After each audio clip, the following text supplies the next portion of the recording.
This afternoon in New Hampshire, Governor Rick Perry addressed reports he was planning to duck out of future GOP debates. Well, I don't know whether or not we're going to forego any debates or not. You know, there's going to be a lot of debates. I mean, shoot, I may get to be a good debater before this is all over. This comes after he was roundly criticised by his opponents for even thinking about exiting stage right. I think Governor Perry would find it an enormous mistake to not go to the debates, and I think that, frankly, he'd look pretty silly. Why would any Republican want to nominate somebody who couldn't stand on the same platform with us, and the thought that he's then going to stay on the platform with Obama? I think it would just define him out of the race. Wow, Newt hammering there. Perry's wavering on the debates comes after some very poor showings, of course. One fumble that comes to mind is when he said this to Michelle Bachmann when pressed on questions of his ties to a drug lobbyist. The company was Merck, and it was a $5,000 contribution that I had received from them. I raised about $30 million. And if you're saying that I can be bought for $5,000, I'm offended. Yes, it is insulting, for as Rolling Stone reports, it may cost a lot more than $5,000 to get in Governor Perry's ear. The current issue features comedian Eddie Murphy on the cover, but inside you'll find a not-so-funny expose of Rick Perry's largesse in Texas. As an example, Eric Bates is the executive editor of Rolling Stone, and he's with me now. Good afternoon, Eric. Can I quote to you from your own article? Perry appointed 921 of his donors and their spouses to government posts over the past decade. 921. All told, those appointees gave a staggering $17 million to his campaigns.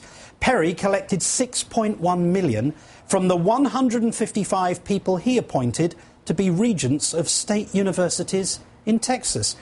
Are there no restrictions in Texas on what you can give to a candidate? There are very few restrictions. There are some, but Perry has been basically really brilliant at putting the whole state up for sale. He raised about half of all his money from only 204 donors. Our author Matt Taibbi calls them the Central Committee. It's a very Soviet-style Politburo way of running a government.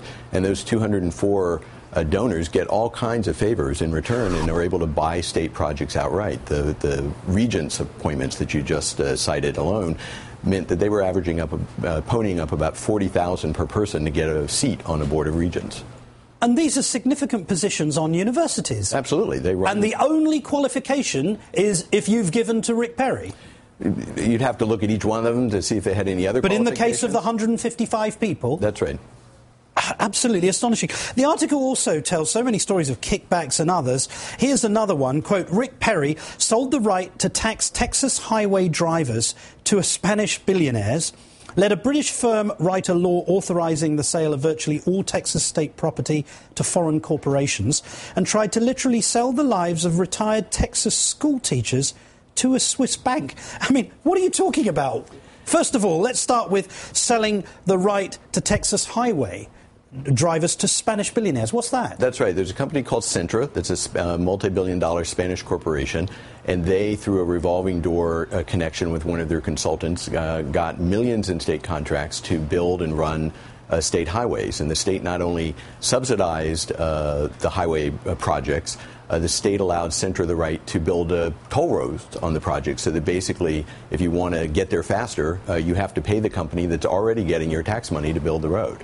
And the company's based in Spain. And the company's Spanish. And what about this point that a British firm write a law authorising the sale of virtually all Texas state property to foreign corporations? That's right. Is that selling and leasing back buildings? Yes, it's a case where this company Balfour basically wrote a bill that went through that was going through the legislature. Anything, schools, hospitals, could have been sold to these companies, and the state would have actually subsidized it and lent them money to do it. So the state would have been lending a foreign company money to buy property from the taxpayers. It's fantastic. Now, other than Michelle Bachmann, who rather timidly, as you know, pointed out that, there was this $5,000 donation from a drug company, why haven't any of Perry's GOP opponents made a bigger issue out of what is clearly Texas for sale under Rick Perry. I mean, you can get anything if you give him money. Yeah, no, that's a great question. I mean, the record is just undeniable. Time after time, billions and millions of dollars being given to him by donors who get very direct payoffs in return. And it seems like a clear case of crony capitalism, which some of the candidates have tried to make an issue. Here's Exhibit A. I wonder if he went into the White House, he'd flog that to the Spanish government too. It seems like the whole company would be up for sale. Eric Bates, executive editor of Rolling Stone, thank you for joining us.